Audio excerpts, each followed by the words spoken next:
Donald Trump siguiendo el ejemplo de los gobernantes autoritarios. Trump vuelca el poder del Estado contra sus opositores políticos. No se sabe si Trump cumplirá su deseo, o si las personas que ha designado demorarán el cumplimiento de sus peticiones. La orden que dio el presidente Donald Trump a su secretario de Estado de desclasificar miles de correos electrónicos de Hillary Clinton, además de la insistencia de que su fiscal general formulara cargos contra Barack Obama y Joe Biden, ubica su presidencia en un nuevo territorio que, hasta ahora, ocupaban dirigentes como Putin, Xi y Erdogan. Desde hace mucho tiempo, Trump ha exigido de manera pública y casi siempre en Twitter que los miembros más altos del gabinete usen la autoridad de sus cargos para perseguir a sus enemigos políticos. Pero sus peticiones de esta semana, cuando salió mal en las encuestas y estaba ansioso por alejar el debate nacional del coronavirus, fueron tan descaradas que no queda otra opción que encontrar semejanzas con los países autoritarios. El mandatario hizo algo que ni siquiera hizo Richard Nixon en sus días más aciagos: ordenar abiertamente que el gobierno tomara medidas directas inmediatas contra algunos opositores específicos, a tiempo para que fueran útiles en su campaña de reelección. Prácticamente no existe precedente alguno, señaló Jack Goldsmith, quien dirigió la oficina del Consejo Jurídico del Departamento de Justicia en el gobierno de George Bush, y ha escrito mucho sobre las facultades de la presidencia.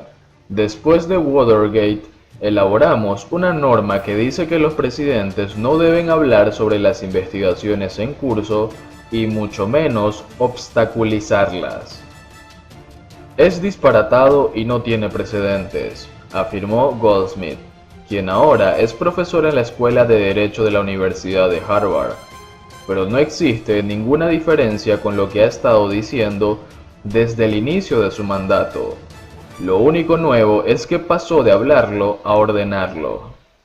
La idea que tiene Trump de la presidencia siempre se ha inclinado a ejercer los poderes absolutos de un mandatario, una versión ampliada de la empresa familiar que presidió. Existe un artículo 2. Les dijo el año pasado a algunos adultos jóvenes en una cumbre de Turning Point, USA, al referirse a la sección de la Constitución que habla sobre las facultades del presidente, pero que le da el derecho de hacer lo que él quiera como presidente, pero ni siquiera habló de ello. Ahora habla de eso casi todos los días. Está dejando en claro que los procesamientos, al igual que las vacunas para el coronavirus, no le son útiles si llegan después del 3 de noviembre.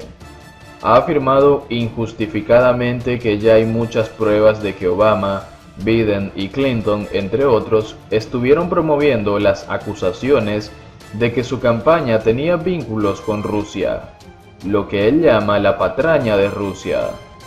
También ha presionado a su secretario de Estado para que acepte publicar más correos electrónicos de Clinton antes de las elecciones, con lo que retoma su obsesión a pesar de haberla derrotado hace 4 años. Los historiadores dedicados a estudiar la presidencia afirman que, en la era moderna, no existe ningún caso en el que el presidente haya usado sus facultades de una manera tan abierta para derrotar a sus oponentes, ni en que haya estado tan dispuesto a imitar el comportamiento de los dictadores. En Estados Unidos, nuestro presidente casi nunca ha representado las escenas del balcón de los dictadores.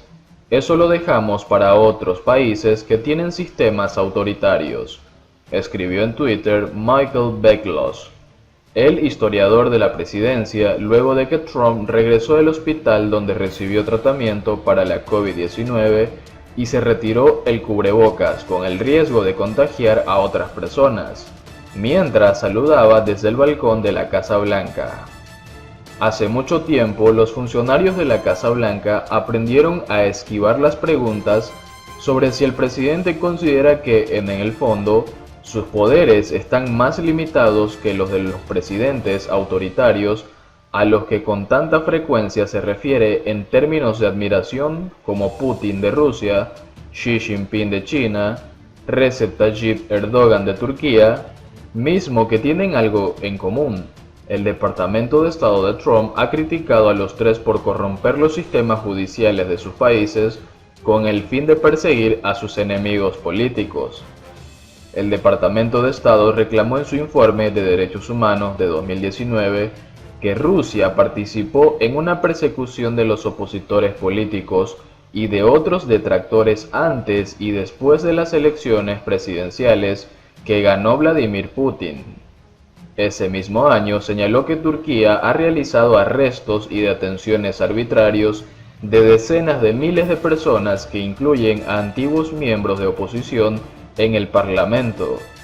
En las últimas semanas, el secretario de Estado Mike Pompeo se ha pronunciado con especial franqueza sobre el uso que ha hecho el Estado de una nueva ley de seguridad nacional para arrestar a los activistas y a los opositores políticos del Partido Comunista de China.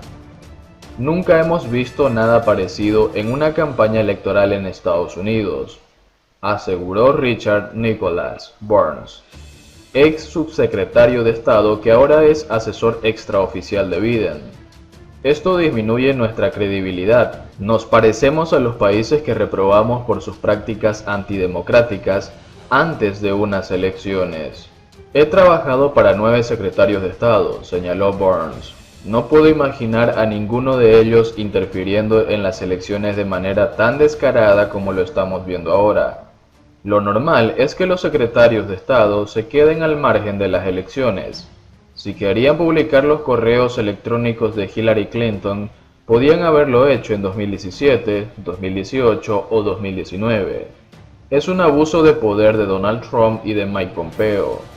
Otro diplomático de carrera que fungió como embajador en Rusia y como subsecretario de Estado, William G. Burns, afirmó que los que Trump había ordenado es justamente el tipo de comportamiento que vi en los regímenes autoritarios con tanta frecuencia durante muchos años como diplomático estadounidense.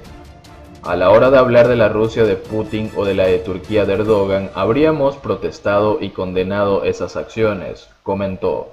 Ahora es nuestro propio gobierno el que las lleva a cabo. El resultado, señaló Burns, quien ahora es el presidente del Fondo Carnegie para la Paz Internacional, es la destrucción de las instituciones del país y la profunda corrosión de nuestra imagen e influencia en el extranjero. En los casos actuales no se sabe si Trump cumplirá su deseo o si las personas que ha designado demorarán el cumplimiento de sus peticiones. Existen pruebas de que ya están buscando rutas de escape. Pompeo, el ideólogo más destacado del gobierno, el abogado leal más elocuente de Trump, se quedó claramente desconcertado cuando el presidente manifestó su molestia y dijo que no le parecía que el Departamento de Estado no hubiera publicado los correos electrónicos enviados por el servidor local de Clinton.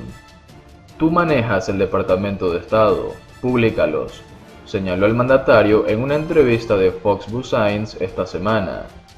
Olvidemos el hecho de que eran confidenciales. Adelante, tal vez Mike Pompeo finalmente los encuentre. Pompeo estaba en dificultades, aseguró el sábado uno de sus colaboradores. La queja sobre el servidor local de Clinton era que se corría el riesgo de divulgar correos electrónicos clasificados al no usar el sistema de correo electrónicos del Departamento de Estado, un sistema en el que Rusia ya se había infiltrado, pero Trump estaba exigiendo que se publicaran en su totalidad. Unos días antes había anunciado en Twitter que estaba usando sus facultades para desclasificarlos todos, sin ediciones.